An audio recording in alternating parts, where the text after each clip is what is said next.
Hello, my name is Luna Maya. Welcome to Tinnitus Solutions by www.tinnitus.bambossy.com. If you are one of the millions of people who suffer from tinnitus, then you need to watch this video immediately. Now hear a recorded sound from Jack Vernon, Ph.D., about sounds of tinnitus. 5-minute audio session showcasing and discussing various sounds of tinnitus. What we want to present here are a variety of sounds that simulate tinnitus that we have seen in various patients. Each individual of you who are listening to this tape may not find your particular tinnitus on here, but you may find something that is similar. Part of the problem is that we don't have any language with which to describe these things, and so we'll try to use some terms that hopefully will be helpful. One of the most common forms of tinnitus is called ringing tinnitus, and it is just a tone, something like this. Notice that that tone is high-pitched. It's at about 3,000 hertz, which is the top end of your telephone system. Most tinnitus patients have tinnitus even higher pitched than that, higher pitched than this. We're not illustrating the higher pitches simply because many recording systems would not be capable of reproducing them. But it's not uncommon to find tinnitus patients with a ringing, tonal type tinnitus as high as 12,000 hertz. And many have it between 4 and 12,000. Another very common form of tinnitus is a noise tinnitus. And if the noise is relatively high-pitched, like this, then it's called a hissing sound. And many people describe their tinnitus as a hissing sound. Now this can exist in a lower form, and I'll set up one that gives you a roaring sound. That is much more like an ocean, and is typically referred to by many patients as a roaring type tinnitus. It very often is accompanied by infectious states, and sometimes it will pulse.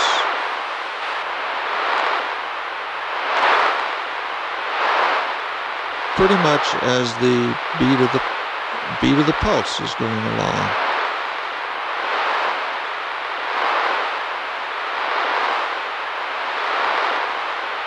In its steady state, that is usually described as a roaring type tinnitus, and it's not very common. A more common form is to find the hissing type tinnitus and a tone combined, something like this.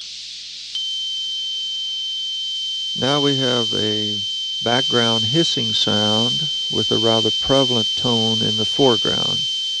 Sometimes those are reversed, so that the tone is relatively minor compared to the background noise.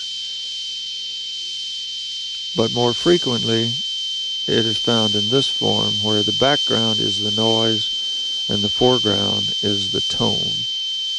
A combination type tinnitus, then.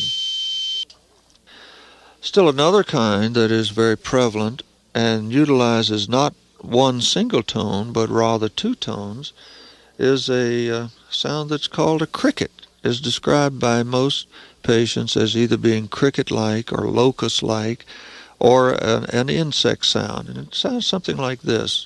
Here's one tone, one composition of it. Here's another tone, and now the two together make the cricket, like that. Notice there's a vast difference between that sound and either tone alone. Those were the two tones. Here they are together as a cricket sound. Crickets are usually found from anywhere from 2,000 hertz to about 4,000 hertz. Very seldom do the crickets get above 4,000. Very seldom do they get anywhere below 1,000.